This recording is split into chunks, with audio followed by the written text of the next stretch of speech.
பெருக்கத்திற்கு எதுவாய் தேவன் பேசுவார். பொருளாதாரத்தின் பெருக்கத்திற்கு எதுவாய் தேவன் பேசுவார். அதை செய்யும் பொழுது ஒரு இயற்கை அப்பாற்பட்ட பெருக்கத்தை நாம் பார்ப்போம். பலத்தினாலும் அல்ல, பராக்கிரமத்தினாலும் அல்ல, இது தேவ ஆவியினாலே உண்டானது என்று எல்லாரும் சாட்சி பகரும்படி அது இயற்கைக்கு அப்பாற்பட்டதாய் இருக்கும். இன்றைக்கு தேவன் நமக்கு ஆலோசனைகளை தருகிறவர். சங்கீதம் 32:8 அதை தான் சொல்லுகிறது. என் கண்ணை வைத்து உனக்கு ஆலோசனை சொல்ல கேட்க வேண்டும். எனக்கு ஒரு ஆலோசனையை கொடுங்கப்பா, ஒரு ஆலோசனையை கொடுங்க. ஆண்டவர் பேசுவார். ஆமென். தேவன் இடைபடுவார்.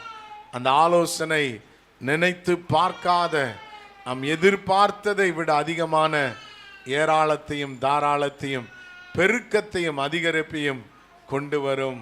ஆமென்.